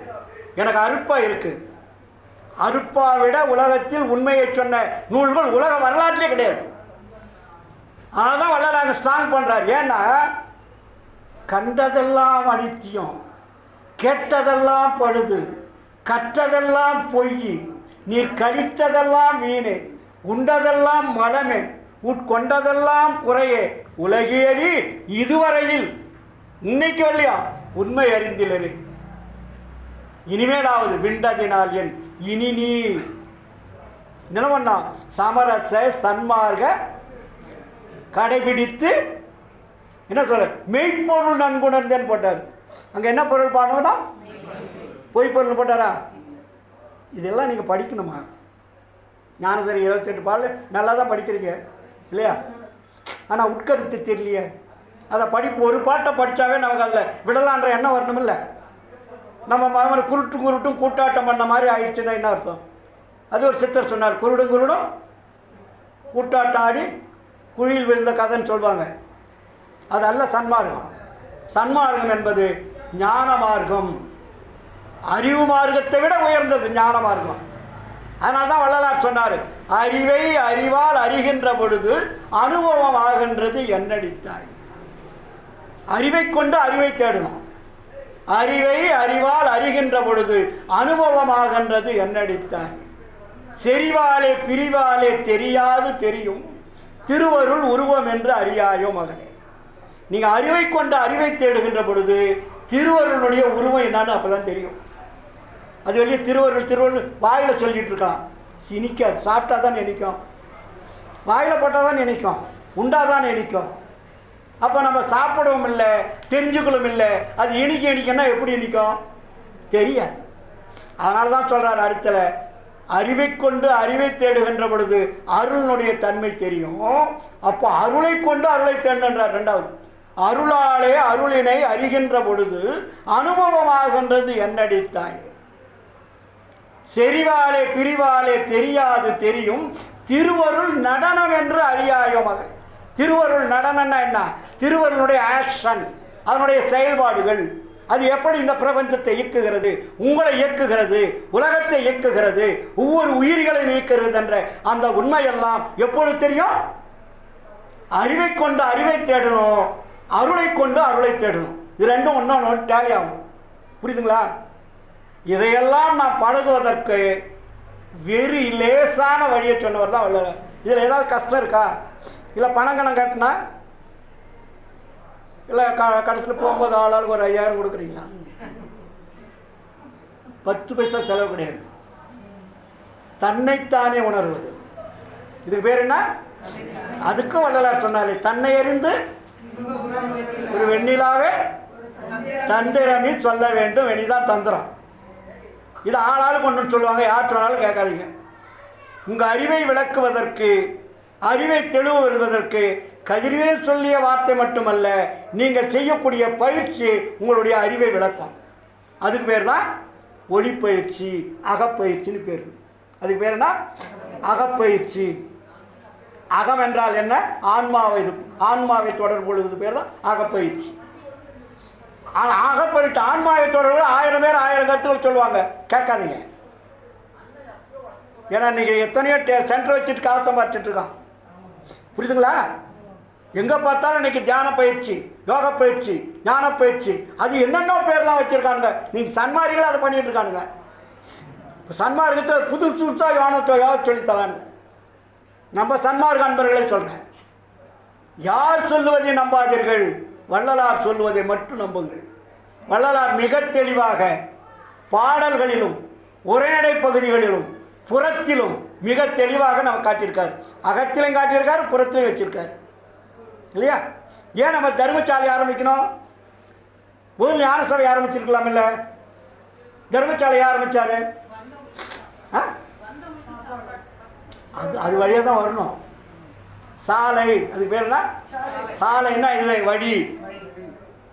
அதுக்கு பேர் என்ன? தர்மசாலை. தர்மத்தின் வழியாக தான் வரணும். நீங்கள் தர்மம் என்ன? சோறு போடுறது மட்டுமல்ல. அதுக்கு பேர் என்ன? தயவு. அதுக்கு பேர் என்ன? தயவு. ஆன்மாவினுடைய இயற்கை குணம் என்ன? தயவு. கடவுளுடைய இயற்கை குணம் என்ன? அருள். சூப்பர். ரெண்டுக்கும் டேலி பண்ணலாம். ஆண்டவருடைய இயற்கை குணம் அருள், நம்மளுடைய ஆன்மாவுடைய இயற்கை குணம் தயவு. தயவை கொண்டு தயவை பெறுதல் போல தயவை கொண்டு நீங்கள் அருளை பெற வேண்டும். அது எப்படி சொல்லுவார்? சிறு வெளிச்சத்தை கொண்டு பெருவெளிச்சத்தை உருவாக்குவது போல சிறு தயவை கொண்டு பெருதயவை பெற வேண்டும். எல்லாமே எழுதி அழகாக வச்சுருக்காரு. அதை ஊன்றி படிக்கலை நீங்கள், வேற ஒன்றும் இல்லை. நாங்கள் கொஞ்சம் ஊன்றி படிக்கிறோம். அதில் இருக்கக்கூடிய ஒவ்வொரு வார்த்தைகளுக்கும் என்ன அர்த்தம் சொல்லியிருக்காரு, எதற்காக சொல்லியிருக்காரு, ஏன் சொல்லியிருக்காரு, இது எப்படி நம்ம கடைபிடிக்கணும் என்பதை நம்ம உணர்வதற்காக நாங்கள் ஊன்றி ஊன்றி படிப்பதனால தான் நான் திருவருட்ப ஆராய்ச்சி மையமே வச்சேன். இப்போ நம்மளுடைய என்ன திருவருட்ப ஆராய்ச்சி மையம் தான் நான் என்னுடைய சென்ட்ரு. கடலூரில் இந்த மணிக்கெலாம் தெரியும் நம்ம இடம். ஒவ்வொரு புஸ்தகம் ஒவ்வொரு 4 to 6 வழியும் அங்கே அன்பர்கள் வருவாங்க, சொற்பொழி பண்ணுவோம். அனுபவம் தான், கண்டதெல்லாம் பேசுறது கிடையாது, அனுபவத்தை தான் பேசணும். அதுபோல் என்னுடைய அனுபவத்தை உங்களிடத்திலே பகிர்ந்து கொண்டு மாலை இன்னும் ரொம்ப விரிவாக பேசுவோம். இன்னும் நிறைய விஷயங்கள் இருக்குது. ஆக 1:15 மேலே ஆச்சு. அவர் சொல்லிட்டு போயிட்டார், சாப்பாடு டைம் முடிச்சிடலாம் அப்படின்னு. ஆனால் நீங்கள் எல்லாம் சாப்பிட்டு வீட்டுக்கு போகிறீங்களா, வரீங்களா? இல்லை, எல்லாருக்கும் தூக்கம் வருது சாப்பிட்டா. உண்டா கலப்பு தொண்டனு கொண்டுன்னு சொல்லுவாங்க இல்லையா? அதனால தான் அதையும் சொல்லுவார் வள்ளலார். என்னன்னு சொல்லுவார்? என்னன்னு சொல்லுவாருமா? சரி, அப்புறம் சொல்லுவோம். நல்லதே பெற்று முடியுமா? எல்லோருக்கும் இதை நீங்கள் முயற்சியாக ஒவ்வொருவரும் கடைபிடிக்க வேண்டும் என்று கூறிக்கொண்டு இந்த நிகழ்ச்சியை இத்துடன் நிறைவு செய்து மாலை ஆரம்பிப்போம். அதுவரையில் நீங்கள் உணவு உட்கொண்டு ஒரு மணி நேரம் ஓய்வு எடுத்துக்கொள்ளுங்கள். மீண்டும் நான் வருகிறேன், சந்திக்கிறேன். நிறைய பேச வேண்டி இருக்குது. கேள்வி பதிலாம் நீங்கள் கேட்கணும். சாயந்தரம் ஒரு பேசுவோமா? அதனால் அருட்பெருஞ்சோதி அருட்பெருஞ்சோதி தனிப்பெருங்கருணை அருட்பெருஞ்சோதி எல்லோருக்கும் நீண்ட ஆயுள், நிறைந்த செல்வம், அழியா புகழ் அருளையும் கொடுத்து எல்லோரையும் நம்மவர்களாக்கி வாழ்வாங்க வாழ வைக்க வேண்டும் என்று எல்லாம் வல்ல இறைவனை வேண்டி விண்ணப்பம் செய்து இந்த சிறிய உரையை நிறைவு செய்கிறேன். நன்றி, வணக்கம், வாழ்த்துக்கள். வாழ்க.